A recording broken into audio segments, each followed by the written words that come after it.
Tamara, vous êtes brésilienne, vous êtes navigatrice presque avant tout, depuis toute petite. Vous avez fait plusieurs navigations au long cours, beaucoup dans les glaces, mais alors celle dont on a beaucoup, beaucoup parlé là, c'est cet hivernage dans l'Arctique. Juste pour que les gens... Parce que vous m'avez fait quand... On m'entend encore? Non, hein. Merci. Vous m'avez aidé à le faire quand on a préparé cette session au téléphone. Je voudrais juste que vous fermez les yeux une minute, que vous retourniez dans votre bateau pris dans les glaces et que vous nous donniez quelques images pour qu'on se rende bien compte où vous nous emmenez. Ok, très bien. Bon, merci beaucoup à tous. Je pense que oui, on peut dire que je navigue, j'ai fait beaucoup de bateaux depuis 6 ans, mais jusqu'à mes 22 ans, j'étais surtout une grande lectrice. Avant de savoir naviguer tout seul, j'ai dévoré tous les bouquins de bateaux que j'ai trouvés. J'ai appris le français pour lire un bouquin sur une navigation qui s'appelait La Longue Route. C'était une longue route parce que ça a pris 3 ans pour les finir. Et c'était les récits de voyage, les récits en bateau notamment, qui m'ont donné envie de partir. Et quand j'étais sur mon bateau, c'était ces livres qui m'accompagnaient beaucoup.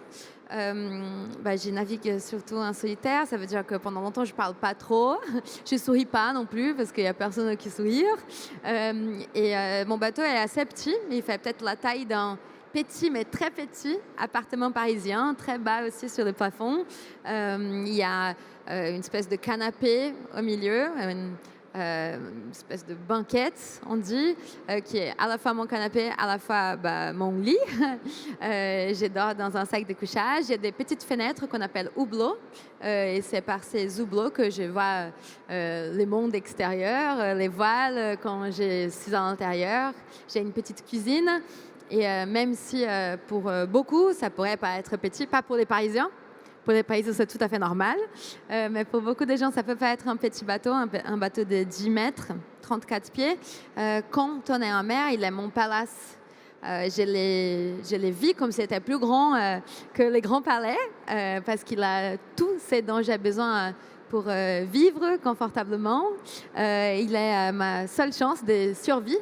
Je sais que les bateaux peuvent peut-être arriver sans moi, mais moi, j'arrive pas sans lui. Et je suis très confortable à l'intérieur, mais j'ai aussi une constante sensation de danger.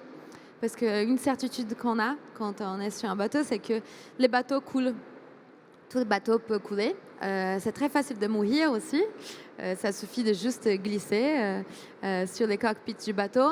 Et je pense que ça peut être peut-être un peu morbide de dire ça, mais c'est cette certitude du risque, du danger, de la fin possible aussi, qui apporte autant de valeur à l'expérience d'être en vie, de vaincre les mille, parce qu'on sait qu'on est là que grâce à cet objet, grâce à l'histoire aussi des autres humains qui ont développé au fil des années des tentatives différentes de créer un objet qui pourrait garder les humains sur l'eau et permettre aux humains de faire quelque chose pour laquelle les humains n'ont pas été faits, de traverser l'eau. Je navigue beaucoup en Arctique, donc c'est encore l'eau gelée. Tout le monde extérieur peut être très oppressant et je pense que c'est pour ça que les bateaux me donnent le plaisir de continuer à exister.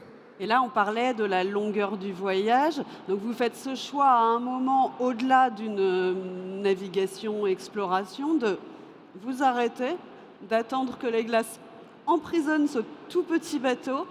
Qu'est-ce qui se passe pour vous à ce moment-là et pourquoi ce choix-là de rester en voyage immobile pendant des mois? Donc, l'idée de faire un hivernage m'est venue d'abord par les récits, plusieurs récits. Les récits que j'ai écoutés pour la première fois avant de savoir lire de mon père. Mon père avait passé l'hiver en Antarctique tout seul avant que je sois née.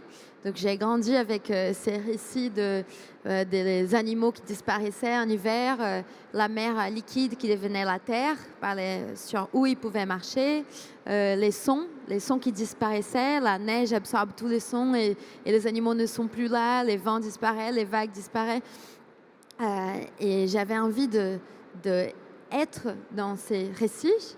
Après, j'ai lu un livre qui s'appelle La longue route de Sally Pensée, qui raconte aussi son hivernage en Antarctique avec son mari. Donc ça a aussi nourri. J'ai grandi à São Paulo. J'étais plutôt scolaire, donc je ne savais pas faire grand-chose de mes mains à part taper des chiffres sur un clavier et calculer, écrire peut-être, mais je ne savais pas réparer des machines, changer l'huile, les filtres, les voiles, et je lisais, et c'était ça qui gardait les rêves en vie. Et quand j'avais 24 ans, j'étais ici en France pour faire des études en architecture navale, et j'ai eu l'opportunité d'acheter sur les bons coins norvégiens un bateau au prix d'un vélo. J'ai fait une transat, j'ai adoré. C'était un tout petit bateau de 8 mètres. Et quand j'étais arrivée, j'avais tellement apprécié être en mer, découvrir une autre personne à l'intérieur de moi-même, que j'ai commencé à chercher quels étaient les voyages les plus longs que je pourrais faire. Et les voyages les plus longs que je pourrais faire, ce n'était pas un voyage dans l'espace, parce que même autour du monde, ça me paraissait court. Seulement 6 mois, peut-être 7 mois, j'ai voulu faire un voyage dans le temps et traverser ça que vous m'avez les saisons. décrit, c'est un voyage à la fois dans le temps au fil des saisons et puis aussi un voyage intérieur, parce qu'il y a plein de moments où il ne se passe rien. Oui, il y a très peu d'événements qui peuvent se passer. Je me souviens que il y avait des journées où j'écrivais sur mon carnet, c'est les jours les plus heureux de ma vie. Aujourd'hui, j'ai marché 7 heures. Pendant 7 heures, j'ai grimpé les parois de la montagne et j'ai vu un corbeau. C'est magnifique. Je pense que je n'ai jamais été aussi heureuse. C'était une rencontre exceptionnelle, ce corbeau. Et c'était juste un corbeau, en vrai. Les corbeaux, il y en a ici en France. Normalement, c'est les animaux qui mangent les morts. Mais pour moi, c'était les compagnons et c'était un événement magique. C'était comme rencontrer Britney Spears. C'était les corbeaux.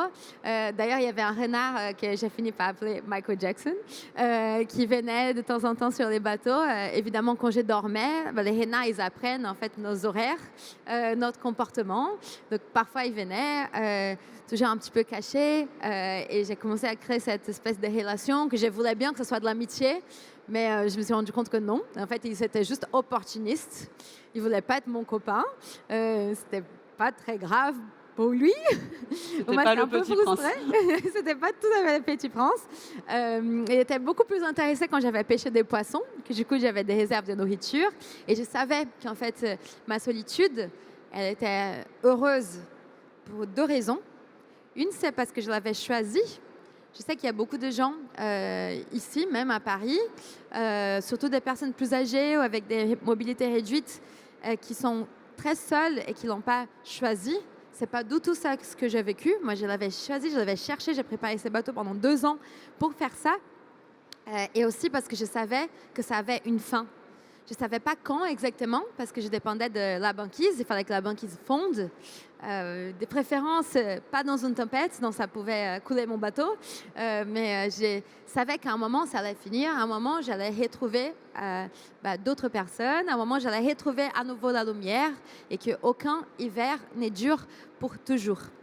Je crois que vous avez quelques images, si vous voulez les partager. Je pense que il y a plein de choses que j'ai appris en étant là-bas. J'ai appris que j'étais pas costaude ni faible. Avant ça, beaucoup de gens me disaient tu vas pas y arriver, tu vas mourir parce que ton corps, ton bras est trop fin. Toutes les autres personnes qui ont fait ça avant, ils sont beaucoup plus costauds, c'est des hommes. Il faut y aller avec quelqu'un parce que tu es brésilienne, tu vas pas réussir à tenir les froids.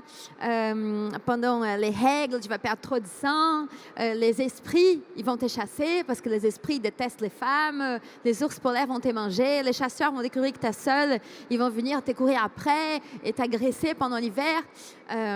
Et quand j'étais là-bas, j'avais pu réfléchir un peu sur ça et je me disais que En fait, si j'avais peur des hommes, c'est peut-être là-bas l'endroit le plus safe de la planète où je pourrais être, parce qu'il fallait qu'ils travaillent beaucoup pour arriver jusqu'à mon bateau. Et j'étais quand même prête à gérer une potentielle rencontre avec des ours polaires. Donc j'étais un petit peu préparée. Vous aussi, vous avez choisi l'ours. J'aurais choisi l'ours, oui, clairement.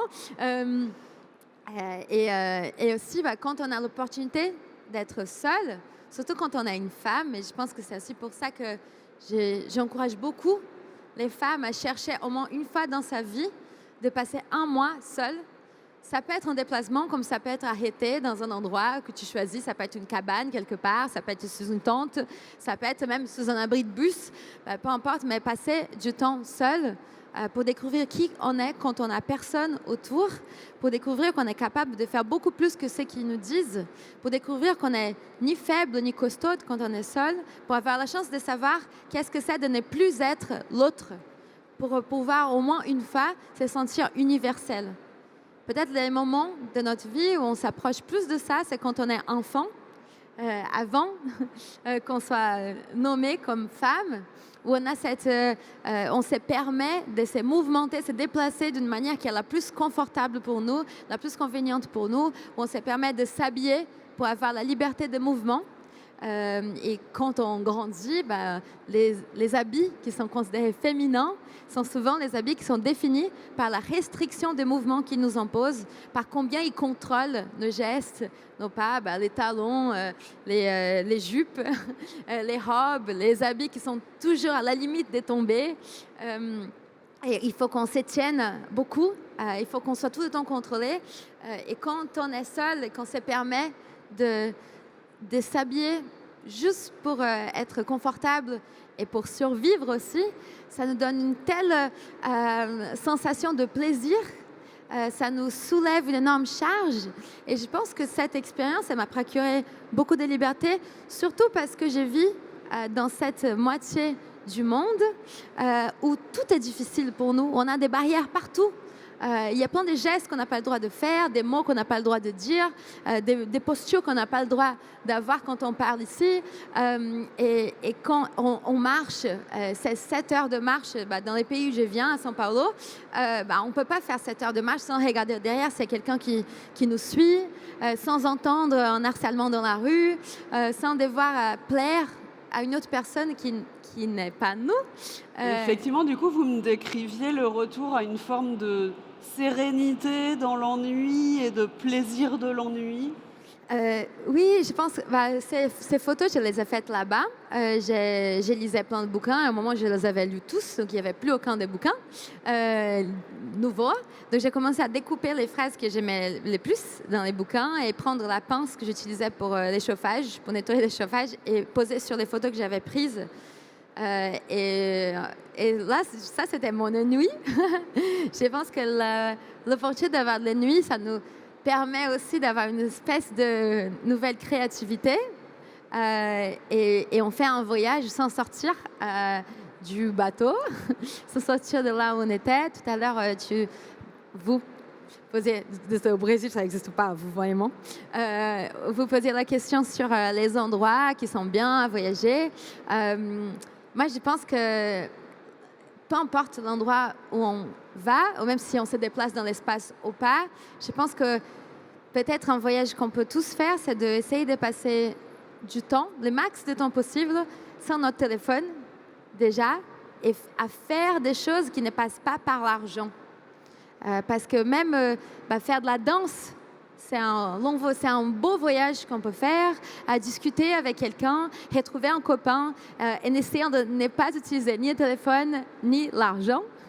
Et je pense que ça peut être très libérateur et ça peut nous permettre de trouver en nous cette espèce de vide, de ces vertiges qui pour moi, est ce qui définit les voyages.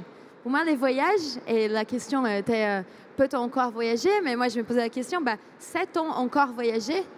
Parce qu'on peut faire les tours du monde sans sortir de notre téléphone. On peut faire les tours du monde en gardant les mêmes conforts, encore plus de confort qu'on a chez nous. Mais je pense qu'il y a un plaisir, qu'il n'y a que l'inconfort peut nous donner. Il n'y a que les frictions du monde qu'on essaye d'effacer. On essaye d'effacer ces frictions avec ces chats qui répondent à toutes nos questions sans qu'on ait besoin de demander à quelqu'un, sans qu'on ait besoin de passer par les bouquins. On veut acheter des choses sans avoir besoin d'aller au magasin et être dans les doutes si on va trouver ce qu'on cherche ou pas, sans devoir avoir froid. On essaye d'éviter le froid ou la chaleur en allumant la clim ou les chauffages. Et du coup, on rate aussi l'occasion de pouvoir dépasser cet inconfort et retrouver le plaisir qu'il n'y a que le dépassement de l'inconfort qui peut nous procurer. Quand on fait du ski des randonnées, on grimpe la pente et on galère pour grimper la pente, ou quand on s'est fait Je peux remonter. témoigner, le plaisir de la descente est 100 fois plus grand. Oui, ou même quand on mange une nourriture qu'on a fait nous-mêmes, qu'un copain, une copine, une mère, un papa a fait, ça peut être pire que celle de la boulangerie ou celle du magasin. Mais Vous mais me le racontiez avoir plaisir- essayé de faire des gâteaux au milieu des glaces dans votre petit oui, bateau. je faisais même du pain. Je pense que pour les Français, mon pain, ça serait presque une offense. Mais je faisais dans la casserole au bain-marie.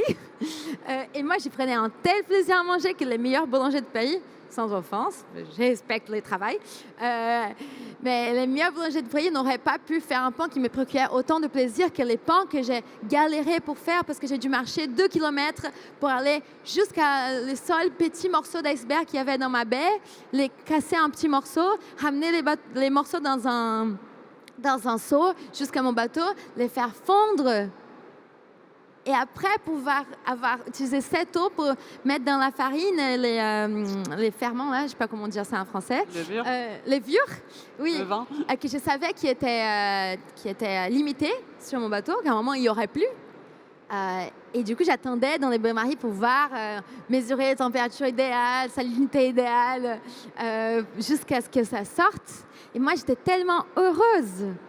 Je pense que quand on se permet d'avoir cette friction, de faire de l'effort, les choses peuvent nous procurer, les mêmes résultats peuvent nous procurer beaucoup plus de plaisir. Et c'est ça que je trouve un peu dommage, j'allais dire paradoxal, mais je préfère dire triste, dans notre monde, c'est qu'on cherche tellement les conforts absolus, on cherche tellement à rendre la vie des gens plus pratique, à rendre les choses plus faciles, que peut-être on est en train d'enlever aussi les plaisirs de vivre, les plaisirs d'être un humain avec des limitations qui ressent des choses. Et ce que je me disais pendant l'hiver lorsque j'ai marché, c'était que l'essence de la vie, c'était ça, c'était de ressentir. Ressentir avec tous nos sens, avec notre nez, notre bouche, les pores de notre peau. Et c'est ça que je trouve assez fascinant dans votre récit, c'est que vous êtes allé dans un des endroits les plus improbables pour partir en voyage. Je sais pas, moi je suis allergique au froid, par exemple, l'Arctique c'est pas pour moi. Ah, moi aussi. J'ai Raynaud, syndrome de Raynaud. Horrible. Ouais. Si moi je veux commencer quelque part, si je veux retrouver ce plaisir-là de faire les choses moi-même, de me retrouver, en fait je peux le faire dans une cabane dans mon jardin, quoi. Oui. Je pense qu'on peut faire même dans une chambre. Il y a les récits français très connus de Xavier Demestre, Voyage autour de ma chambre. C'est un récit assez ironique sur ses voyages autour de sa chambre, mais je pense qu'aujourd'hui, en fait, j'ai l'impression que ces vertiges, on a plus ces vertiges en étant dans notre chambre, sans les téléphones et sans argent, qu'en partant n'importe où sur la planète, en gardant les téléphones allumés et la carte bleue prête à acheter quoi que ce soit pour qu'on ne soit pas dans l'inconfort. Je pense que la marche pour moi était, et peu importe où c'est, évidemment pour une femme, c'est beaucoup plus safe et plus confortable de faire de la marche dans un endroit où il n'y a pas trop de gens. Parce qu'on a la liberté de s'habiller comme on veut, on n'est pas trop regardé, il y a moins de chances de croiser quelqu'un qui peut être un risque, un danger pour nous. Mais ça, c'est très dommage et ça dépend d'un changement structurel aussi dans l'urbanisation des villes et l'organisation des lieux et des institutions. Mais peu importe où on marche, moi, j'avais la certitude que la marche n'était pas une source de bonheur, la marche, c'était le bonheur. Merci beaucoup, Tamara. Je retiens vraiment de ce récit, comme de celui de Louane, Un plaisir et une joie immense à avoir expérimenté ces nouveaux modes de voyage. Vous voyez, on est très très loin du renoncement et de la tristesse. Merci pour ce témoignage. On peut lire vos livres, on peut vous écouter en conférence. Je vous invite vraiment à découvrir ces aventures. Merci.